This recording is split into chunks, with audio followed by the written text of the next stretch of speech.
that this is the toughest off-road race in the world. And there's been many riders that have died on this race over the years. It's a real life wake-up call of like, man, what have I got myself in for?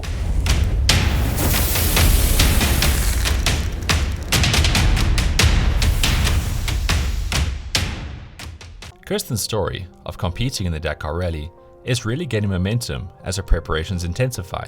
With each new week, the prospect of heading to Saudi Arabia grows ever larger. So here we are, 5.5 months away from the Dakar, and it's really starting to hit home. It's a reality now that I'm about to take on the biggest race, the biggest thing in my life, and my life is just Dakar now, and with that comes all the excitement. Though the emotions are now that of excitement, Dakar Rally finisher Joey Evans shares his first-hand experiences from the race. You know, the race, the Dakar Rally for me was a dream from when I was in my 20s. It was just one of those things, man, this toughest off-road race in the world, and I heard about it and I was like, yes, I want to do that race. And then my life took some crazy turns, and I broke my back and was paralyzed with a spinal cord injury. I was fortunate enough that with time I did learn to walk again, and a whole bunch of stories in that on its own. But it took me from that day 10 years to eventually be physically fit enough and to do the racing I needed to qualify to be on that start line. And so 10 years after the 2007 crash in 2017, I stood on the start line of the Dakar Rally, and people come up to you and they want autographs and they crowd around you in the bivouac and in the pits and stuff, and you're signing t-shirts and you're signing caps, and it's like an alternate universe. It's just crazy. And then you start racing, and then the reality sets in that this is the toughest off-road race in the world. And there's been many riders that have died on this race over the years. My race played out just incredible. There was 3 of us South Africans that started the race on motorcycles that year in 2017, and by the end of day 5, I was the only South African left in the race. My 2 teammates, both incredible riders, Walter de Blanche and David Thomas, were both out. David Thomas broke his leg in several places, and Walter had his engine burnt out on day 4. And so I just kept ticking away, and the race was 13 days. And there's so much I could tell you about the race. The dangers, the places, the dune fields, the mountains, the rivers you got to cross. It was just a crazy race. But on the second last day was where my luck really ran out, and that was I was hit by a car. The car came up behind me, and they beeped me, but they normally beep you about 200 meters back, and this guy beeped me about 30 meters back, and I'm sure he expected me just to swerve out the way quickly, but I was in a rut at the time. I couldn't get out of the way, and as I tried to swerve this bike, the front wheel just dragged up against the side of the rut, and I'd already committed my weight, and this guy was right on me, and I just dived off this bike, and he just completely rode right over my bike. And there I was on day 12 of 13 after 10 years of trying to get to this race, and I was out of the race, and I can't even tell you what that felt like. It just seemed like all the dreams, all the planning, all the money was just wasted, and it was a real low point for me.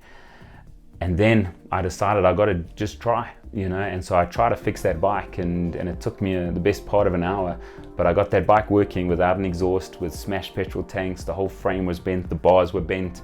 All the lights and the wiring had all been broken up at the back. The whole navigation tower broken and bent into the bars, but I got it working, and I started riding. I couldn't ride in the main track anymore, so I kind of zigzagged through the bush, just ticking away, but I was wasting my time. I was out of the race. There was no way at that speed that I could finish that race. That day I had 660 kilometers to still ride. It was just a waste of time. And then the most amazing thing happened, and I found a bike in the middle of this desert. Okay, I've just ridden a few kilometers without an exhaust through the bush, trying to stay out of the way, and I've just come across a bike right here where the rider's being evacuated. He's obviously injured, so I'm just going to take everything off his bike that I need, put it onto mine, and just continue. There's nothing else I can do, and then obviously tonight I'm going to explain to the guy and stuff, but he's been evacuated, so he's out the race. But we're just going to quickly cannibalize what we can. It's freaking insane, but it shows you don't quit, ever. And I got my bike in pretty decent nick after that, but without navigation. But I'd lost so much time by then. I was 4 hours behind the guy who was second last. And I decided I just got to keep going, and I had to be in by 4 o'clock the next morning. And I thought, well, I'm just going to ride through the night. And I rode on, and I eventually got to that second last bivouac of the Dakar Rally at 11 minutes past 2 in the morning. I had 1 hour of sleep, and I rode the last day, another 750 odd kilometers, and I finished the race. And to finish the Dakar Rally and to get that medal was just, for me, was just incredible. It had been a dream for so many years. It had been this thing I'd like strive for and paid such a heavy price to be on that start line. It was just incredible. Was it enjoyable? No, it was hell. We just sucked up pain for 2 weeks. Is it great to have finished it? It's the best feeling in the world. I wouldn't trade it for anything. To be able to say that you finished that race, for me, is just incredible. And I know that for Kirsten, she feels the same way about this race. This is a dream of hers for many years.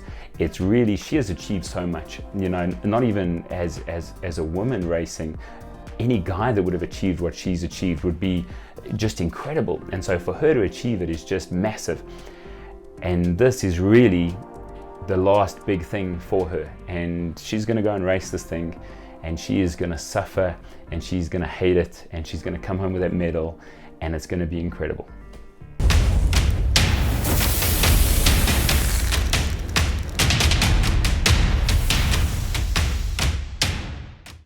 To keep up with Kirsten and more on the power tools that won't quit, follow Ryobi Africa on social media.